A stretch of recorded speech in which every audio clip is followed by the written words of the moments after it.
एक समय की बात है। एक छोटे से गांव में हरी नाम का लकड़हारा रहता था। हरी बहुत मेहनती, ईमानदार और सादा जीवन जीने वाला आदमी था। उसका छोटा सा परिवार था। उसकी पत्नी गौरी और एक बेटा मोहन। घर मिट्टी का बना था। छत पर सूखे पत्तों की परत लगी रहती थी। हरी रोज सुबह सूरज उगने से पहले उठ जाता, कुल्हाड़ी उठाता और जंगल की ओर चल पड़ता। जंगल गांव से करीब 2 कोस दूर था। रास्ते में नदी बहती थी, जहां वह अक्सर थोड़ी देर रुककर पानी पीता, आसमान की तरफ देखता और भगवान का नाम लेकर आगे बढ़ जाता। हरी का जीवन सरल था, पर गरीबी उसकी जिंदगी का हिस्सा थी। कभी कभी पूरे दिन लकड़ियां काटने के बाद भी उसे बस 2-3 रुपए मिलते थे, लेकिन वह कभी चोरी या झूठ नहीं बोलता था। उसका मानना था कि ईमानदारी ही असली दौलत है। वह जंगल बहुत घना और सुंदर था। ऊंचे ऊंचे पेड़, चारों ओर हरियाली, पक्षियों की चहचहाहट और बीच बीच में बहते छोटे झरने। यह सब देखकर हरि को सुकून मिलता था। वह अक्सर कहता था, यह जंगल मेरा साथी है, ये पेड़ मेरे दोस्त हैं, यही मेरी रोजी रोटी है। हरि जंगल के पेड़ों को बहुत प्यार करता था। वह हमेशा बड़े पेड़ों को छोड़ देता और सिर्फ सूखी या गिरी हुई डालियां काटता। दूसरे लकड़हारे उसका मजाक उड़ाते और कहते, अरे हरी, तू मूर्ख है, बड़े पेड़ काटेगा तो ज्यादा लकड़ी मिलेगी, ज्यादा पैसा मिलेगा। लेकिन हरि मुस्कुराकर कहता, भाई, पेड़ भी हमारी तरह जीते हैं, अगर हम उन्हें नष्ट कर देंगे तो कल हमें सांस लेने को हवा भी नहीं मिलेगी। जंगल का रहस्य। एक दिन की बात है। हरि हमेशा की तरह जंगल गया था। आसमान में काले बादल छा रहे थे, हवा तेज चल रही थी। जंगल में अजीब सी शांति थी, जैसे सब कुछ थम गया हो। वह पेड़ काट ही रहा था कि अचानक पीछे से आवाज आई। हरी हरी। हरी ने पीछे मुड़कर देखा, पर वहां कोई नहीं था। उसने सोचा शायद हवा में पत्तों की सरसराहट होगी, लेकिन जब वह दोबारा कुल्हाड़ी उठाने लगा तो फिर वही आवाज आई। हरी, पेड़ों को मत काट। अब तो हरी डर गया। उसने चारों ओर देखा, पर कोई दिखाई नहीं दिया। तभी पास के पुराने बरगद के पेड़ से एक रोशनी निकली। आप कौन है महाराज? साधु बोले, मैं इस जंगल का रक्षक हूँ। इस जंगल की आत्मा मुझ में बसती है।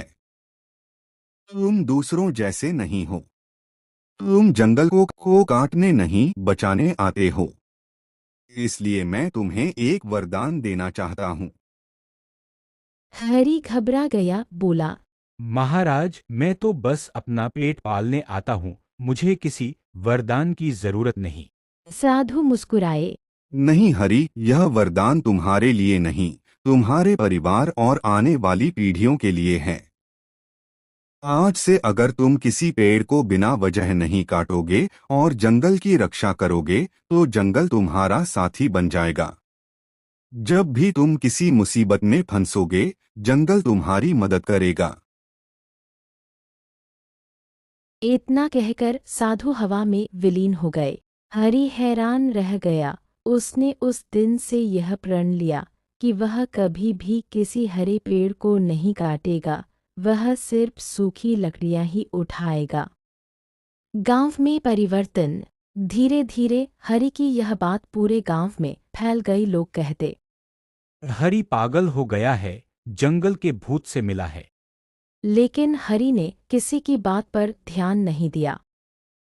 वह रोज जंगल जाता, वहीं बैठकर पेड़ों से बात करता। समय बीतने के साथ जंगल में जैसे नई जान आ गई। पक्षी और जानवरों की संख्या बढ़ने लगी। झरनों का पानी और साफ हो गया।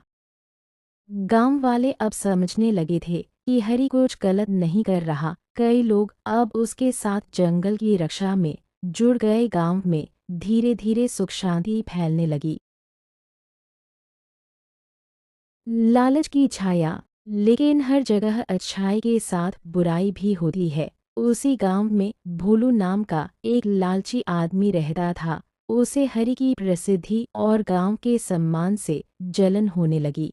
भोलू सोचने लगा, हरि तो बस सूखी लकड़ी काटता है और लोग उसे साधु कहते हैं। अगर मैं सारे बड़े पेड़ काट लूं तो लकड़ी बेचकर बहुत पैसा कमा सकता हूँ। वह अपने कुछ साथियों के साथ जंगल में गया और पेड़ काटने लगा। जब उसने कुल्हाड़ी पहले पेड़ पर मारी तो जंगल में अचानक बिजली कड़की, हवा तूफान की तरह चलने लगी। भोलू डर गया, लेकिन लालच ने उसका दिमाग बंद कर दिया। उसने कहा, ये सब झूठ है, कोई आत्मावत्मा नहीं होती। वह फिर पेड़ पर वार करने लगा। तभी पास के झरने से तेज रोशनी निकली और वही वृद्ध साधु प्रकट हुए। उन्होंने गुस्से से कहा, लालच इंसान को अंधा बना देता है। तुमने जंगल की मर्यादा तोड़ी है। इतना कहते ही तेज हवा चली और भोलू के साथी भाग गए।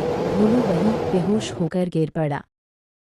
सुबह जब हरी जंगल पहुंचा तो उसने भोलू को जमीन पर पड़ा देखा। उसके आसपास कटे हुए पेड़ और टूटी डालियां बिखरी थीं।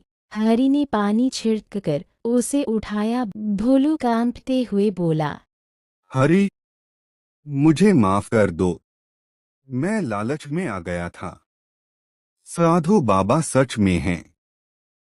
उन्होंने मुझे दिखाया कि पेड़ों के बिना जीवन कुछ नहीं।